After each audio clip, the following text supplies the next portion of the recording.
કીધું બેનને રાતની બસ ઉલટી ઝાડા થઈ ગયા ને માસે પાસને પેટનો દુખાવો જ થઈ ગયો ટામુકો, પણ નાની ટીંગલીને વધારે બધો અસર લાગી ગયો. સુરતથી ગઈકાલે એક ભયાનક ઘટના સામે આવી, જેમાં એક નાનકડી બાળકી જેનું નામ આર્યા છે એનું મૃત્યુ થાય છે. મૃત્યુનું કારણ જાણીને આખા ગુજરાત એ ચોંકી ઉઠે છે, કારણ કે મૃત્યુના કારણમાં પરિવાર એવું કહી રહ્યા છે કે બાળકી 15 તારીખે એક બહારથી લાવેલી સબ્જી એટલે કે હોટલથી લાવેલી સબ્જીથી જમે છે. જમ્યા પછી એની તબિયત ખરાબ થાય છે, આખા પરિવારને ફૂડ પોઈઝનિંગ થાય છે અને એના પછી બાળકીનું મૃત્યુ થાય છે. તમે વિચારો કે તમે કોઈ રેસ્ટોરન્ટ પર વિશ્વાસ કરી અને પૈસા આપી અને ત્યાંથી જમવાનું લાવો છો, પણ એ બધા જ તમને જમવાના બદલે ઝેર પીરસે, ત્યારે શું કરવાનું? આખો પરિવાર અત્યારે હોસ્પિટલમાં છે. ગઈકાલથી જ્યારે એ ઘટના ઉપર નજર કરતા હતા, સમાચાર વાંચતા હતા, ત્યારે ફરીથી એ ચાંદખેડાની ઘટના સામે આવી અને એ પણ યાદ આવી કે એક ખીરાના કારણે કેવી રીતના આખો પરિવાર ખોરવાઈ ગયો. જ્યારે જમવાની બાબત આવે એટલે આપણે વિશ્વાસ કરીને કોઈને પૈસા આપી અને લઈએ છીએ અને પછી આપણને એવું લાગે છે કે એ જેટલા પૈસા લે છે એ પ્રમાણે એ ક્વોલિટીનું ખાવાનું તો આપતા હશે, પણ અત્યારે બહાર જેટલા પણ લોકો આ રીતના જમવાનું વેચે છે એ તમારા જીવન સાથે ચેડા કરતા હોય એવી રીતના જ બનાવે છે. એવા અનેક ઉદાહરણો છે. આ પહેલી ઘટના કે છેલ્લી ઘટના પણ નથી, આની પહેલાં પણ અનેક એવી ઘટનાઓ બની છે. ખીરાવાળો કાંડ જે થયો એટલે જે ખીરાવાળો કેસ હતો એની ચર્ચાઓ ખૂબ થઈ, એના પછી તો ખૂબ શંકાઓ થઈ કે એ બે બાળકીઓના મૃત્યુના કારણ શું છે. પોસ્ટમોર્ટમ રિપોર્ટથી લઈને બધું જ થયું. આર્યાના પોસ્ટમોર્ટમ રિપોર્ટ પણ આપવામાં આવ્યા છે, એટલે કે એના રિઝલ્ટ આવશે એના પછી વધારે ખબર પડશે કે ખરેખર બાળકીના મૃત્યુનું કારણ શું છે. આખો પરિવાર જે છે અત્યારે હોસ્પિટલમાં છે. પિતા હોસ્પિટલમાં છે, માતા હોસ્પિટલમાં છે.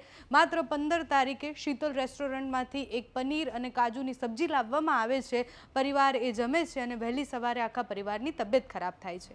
ગઈકાલે આરોગ્ય મંત્રી પ્રફુલ પાનસેરિયાએ પ્રતિક્રિયા આપતા એમનું એવું કહેવું હતું કે અત્યારે અમે એની આસપાસ અને આખા સુરતમાં એક ડ્રાઈવ ચલાવીએ છીએ અને જેટલી પણ રેસ્ટોરન્ટ ને હોટલ છે એના ઉપર રેડ કરી અને એ કયા પ્રકારનું કયા ક્વોલિટીનું ખાવાનું વેચે છે એ ચેકિંગ કરી રહ્યા છીએ. શીતલ રેસ્ટોરન્ટ જે હતી એ તો બંધ કરી દેવામાં આવી છે. ગઈકાલે જ્યારે અમારા રિપોર્ટર ત્યાં પહોંચ્યા હતા, ત્યાં જે સામગ્રી જોઈ એ વધારે અતિશય ખરાબ હતી. એટલે દૂધથી લઈને ત્યાં વપરાતી જેટલી પણ વસ્તુઓ હતી એ બધી જ ખૂબ ખરાબ હાલતમાં હતી. તમે એ દ્રશ્ય જુઓ તો પણ તમને ખબર પડે કે આપણે આટલું ખરાબ ખાવાનું ખાઈએ છીએ, એ પણ આટલા બધા પૈસા આપ્યા પછી. પૈસા અને બધી જ વાત એક તરફ રહી, પણ એક બાળકીનું મૃત્યુ થયું છે. એ બાપને એની પોતાની દીકરી પાછી ક્યારેય મળવાની જ નથી. તમે વિચારો કે એણે ક્યારે વિચાર્યું જ ન હતું કે એક સબ્જી એનો આખો પરિવાર વિખેરી શકે. પ્રફુલ પાનસેરિયાએ ગઈકાલે જે કહ્યું, એટલે સુરતમાં હવે શું થવાનું છે એ સાંભળો તમે. આ જે સુરતની અંદર જે ફૂડ પોઈઝનિંગનો કેસ આવ્યા છે 4, અને જે પૂણા હોસ્પિટલની અંદર દાખલ કરવામાં આવ્યા છે, આ માહિતી મળતા જ તુરંત જ અમે આરોગ્ય વિભાગ સાથે જિલ્લા આરોગ્ય વિભાગ અને એસએમસીના ઉમરીકરજી અને ડૉક્ટર અનિલ સાથે મેં આ મિટિંગ કર્યું હતું. તમામ પ્રકારની માહિતી એમની પાસેથી મેળવી લેવામાં આવી છે. પેશન્ટ જે હોસ્પિટલમાં દાખલ છે એ પેશન્ટ સાથે પણ વાત કરી છે, ડૉક્ટર હોસ્પિટલના છે એમની સાથે પણ વાત કરી છે. અત્યારે બધા જ પેશન્ટને ખૂબ સારું છે, કોઈ પ્રશ્ન નથી, પણ એક દીકરીનું મૃત્યુ થયું છે. એમનો PM રિપોર્ટ હજી આવ્યો નથી. PM રિપોર્ટ આવ્યા પછી ખ્યાલ આવશે કે વાસ્તવમાં એમને શું તકલીફ હતી, કઈ રીતનું. તો અત્યારે મારી પૂરી સુરત શહેરની ટીમ 9 ઝોનમાં તમામ રેસ્ટોરન્ટનું ચેકિંગ હાથ ધર્યું છે, સ્વચ્છતાનું હાથ ધર્યું છે.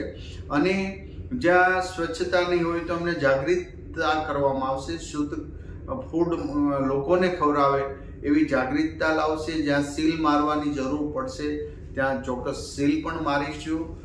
અમારી આરોગ્યની ટીમ સતત આ પ્રક્રિયામાં સવારથી કામગીરી કરે છે. આમ તો રોજબરોજ કરતી જ હોય છે, પરંતુ સ્પેશિયલ ડ્રાઈવ સુરતમાં આજે તમામ રેસ્ટોરન્ટમાં ચાલી રહી છે. દીકરી મૃત્યુનું કારણ હજી પોસ્ટમોર્ટમ રિપોર્ટ આવે પછી આગળની તપાસ પોલીસ વગેરે કરશે.